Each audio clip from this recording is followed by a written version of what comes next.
The Cold War. A pretty terrifying time to be alive. The threat of nuclear annihilation was only a piece of the fear people felt across the globe. Both superpowers felt threatened by the other, which led to the rise of the arms race between the two powerhouses. This led to many kinds of experimentation in the field of not only weapons, but medicine, computing technology, agriculture, all with the goal of outcompeting the other. The story of Singularity revolves around this history, on a strange island known as Katorga 12.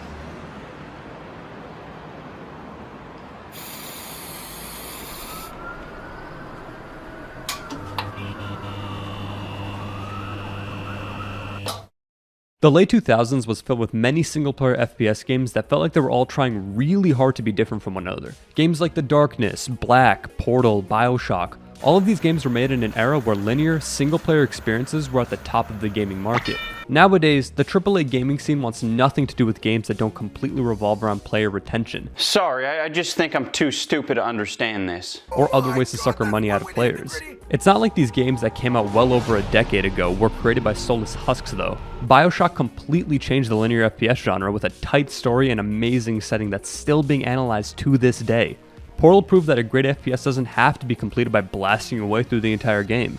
Trip Killer 7615 Activision. These games were made with a genuine passion for the genre. Singularity was one of these games, only to never reach the fanfare it deserved. The game was developed by Raven Software. You probably know them from their logo appearing every time you start up a new Call of Duty game. See, Raven Software made some interesting games throughout the years. However, after Singularity surprisingly, they've been relegated to only help work on the COD series.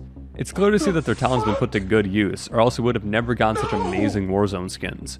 This is because Raven Software is owned by the Saints at Activision. I will kill your infant daughter. Singularity had a pretty troubled development, with nearly 40 staff members being laid off during the game's development period. The game was almost cancelled entirely by Activision. However, it was released on June 29, 2010. With pretty good reviews overall. The sales figures weren't that great, however. This led to the game being completely devoid of any financial assistance after its launch. It's why the game has no subtitles option. The game was basically abandoned after it was released. Almost like a psychotic parent wanting their child to succeed at literally everything, Activision basically neutered Raven Software and forced them to only work on Call of Duty. Okay, so the game had a pretty troubled development that almost led to its cancellation. It performed poorly sales-wise, and basically led to the studio's punishment of working on a game series that has gems like these. And the game received no support after its launch. Sounds like the game ain't the best, but that couldn't be further from the truth. The game is actually incredibly unique and surprisingly well made. Was it gonna get Game of the Year after its launch? And the 2010 Game of the Year is Singularity. Probably not, but Singularity is still worth every second of your time. It takes place during 2010, the start of a new decade. The world was still full of people with attention spans longer than 6 seconds, aka a time before TikTok. We were blessed with cinematic classics like Grown Ups and Piranha 3D. Rockstar Games was still making games. It was the life. Singularity came out around this time, but was unfortunately forgotten incredibly quickly. I didn't even know of this game's existence until looking up underrated FPS games to play. It almost feels like the game was deliberately buried, but not anymore, because the most popular channel on the platform that has never had a single dud is here to finally talk about it.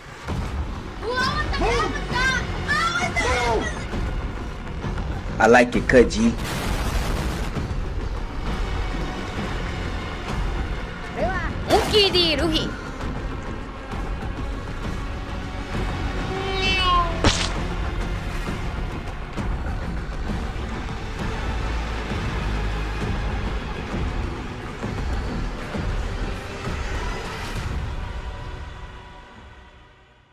Singularity takes place on an island known as Katorga 12. I don't know how they fucked up the other 11 Katorgas. An element known as E99 was discovered here by the Soviets in the 50s. Through experimentation, it was theorized that E99 could help advance medicine, agriculture, and in classic Cold War fashion, obliterating your enemies. Unfortunately, like most Russian technology, it didn't work out and the island was left abandoned and forgotten, only for the US to discover a surge of radiation there.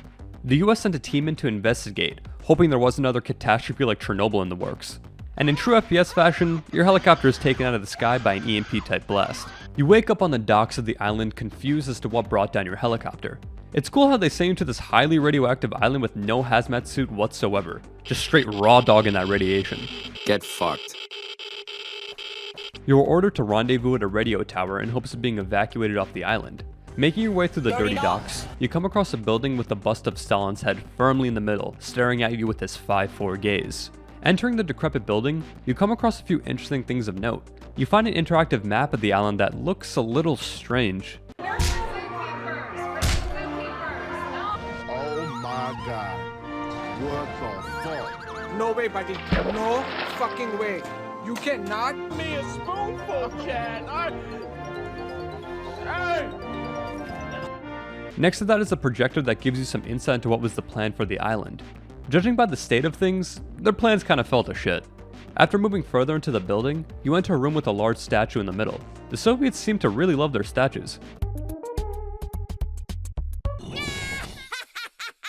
Another blast envelops you, similar to the one that took down your helicopter. After being flashbanged, you wake up at 1955 in the same room. Only this time, someone forgot to turn the oven off. You sprint through the building for some reason, and end up helping a man from falling to his death. As you escape the flames, you notice a voice that doesn't sound Russian at all. The man says not to save Demichev, whoever that is. You bring the injured man back to the room where Stalin's big-ass head sits, and you put him down near it. You flash back to 2010, only this time, Stalin isn't there anymore. The statue is of a man named Demichev, the man you just saved. Not gonna lie, this is one of the coolest openings to a game we've seen. I can't remember the last game I played that had me genuinely intrigued so quickly, and I was ready to find out where the story would go next. Throughout the game, you'll jump between the past and present, discover what happened to the island itself, fight mutated beings, all in the hopes of setting things straight. The gameplay is actually pretty in-depth and unique. There are various weapons you can receive throughout the game, even some where you can actually control where the bullet will fly. But the real intrigue comes from the TMD, or time manipulation device. If you don't got this watch right here, you a little boy to me. I've kissed you on your forehead. You a little boy. This is a G-Shock. With this, you can slow down time in a certain radius, catch and launch projectiles back at enemies, age enemies, turn them into Australians, and so much more. The developers at Ravensoft really wanted this game to stand out, and it does so wonderfully in terms of gameplay. You can even age the cover enemies hide behind to hit them easier. It's a really in-depth system that deserves much more praise. The enemies are also pretty interesting. You'll come across a wide array of enemies as you progress through the island. Some will teleport to catch you off guard, others will spew Fanta Exotic on you, some shoot straight lasers at you. It's really entertaining. Not only that, but there are boss fights throughout the game that require you to use more than just your weapon to defeat them. The gameplay is a whole lot of fun, and I had to use my head a lot more than I thought I would. Although fuck these tick assholes, they do way too much damage and are way too fast. I died to them over and over and over again. The setting of the game is also incredible. Taking place on a Soviet research island is really creative, and the team at Ravensoft filled it to the brim with interesting details that help sell the fact that this island was once inhabited. Things like the notes, the audio recordings. What kind of fucking McDonald's has a message? What do I say? I want a burger tomorrow? What the propaganda posters, the environments themselves, even the drawings the students made in their desks all help show you that this place was home to many. Games around this time tend to have the green and shit brown color palette because it was more realistic. And while this game can sometimes fall into that, it tends to be a much more colorful experience. Some of the set pieces in the game are incredibly cinematic and are beautifully crafted. Overall, Ravensoft poured an immense amount of passion and care into this game, even with its troubled development. You'd think that a game that was both rushed and in a bad state development-wise would come out pretty buggy. But this was 2010, when the trend of release now and fix later wasn't a big thing really. It's actually impressive at how there are barely any bugs and glitches at all. I never experienced a single bug that made the game either more difficult to play or game-breaking, which is saying a lot for a AAA game, especially nowadays. The story of Singularity is intriguing from the start. Time manipulation is something that has been done to death in my opinion, but this game was able to keep my attention throughout the whole playthrough. It does some pretty bold things throughout the game that I don't want to spoil in case any of you want to try it. The endings are especially unique and left me feeling strange about the whole story in general. It's a well-crafted, watertight story that doesn't overstay its welcome. You can definitely feel the Bioshock inspiration along with some other games like Half-Life and of course Call of Duty. The game feels like a wonderful mesh of some amazing games that came out around this time. In we go. Again. Just adds more and more flavor. That ends up making the game feel incredibly unique.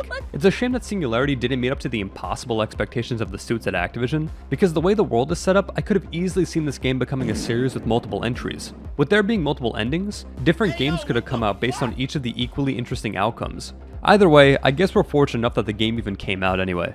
The game is still far from perfect. The gunplay is pretty mediocre. The guns don't have the kick I think they should. Some of the enemy designs are a little bland. The story starts off very intriguing, and while it managed to keep me interested until the end, it does seem to drag its feet a little, especially during the halfway point of the game. By that point in the game, you've pretty much experienced all the variety the game has to offer. This isn't really helped by the characters either. They're all just kinda there. Of course, you shouldn't expect an award-winning script here, but a little something would have been nice. There was also the autocannon. Singularity has a pretty good amount of varied guns you pick up throughout its campaign, but you won't be using a majority of them after you pick up the autocannon. It's just hands down the best weapon in the game. Is my weapon. She weighs 150 kilograms and fires $200 custom tool cartridges at 10,000 rounds per minute.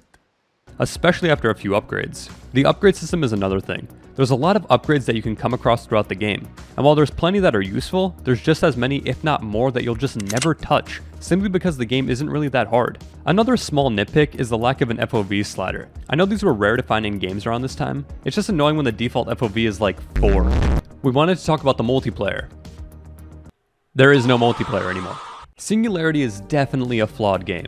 It has its issues. So you might be wondering why we just made a whole ass video about a pretty good game from 2010.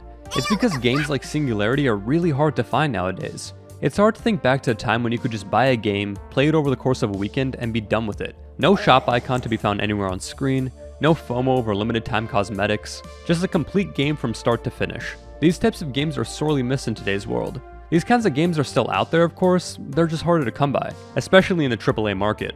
One of the things I enjoyed the most about Singularity was the fact that it didn't overstay its welcome. A game that introduces you to a cool world that you only spend a few hours in feels so refreshing today, especially since it feels like most modern single-player games take place in the largest yet emptiest worlds ever. While every company nowadays seems to chase trends, these games would do all they could to be different. Even if it fell flat, you could still feel the passion developers had to try and make something unique. Singularity is a game I hope you check out after watching this video, because the developers deserve to have something so special get the recognition it deserves. I hope you'll get the chance to do your own thing again someday, Ravensoft.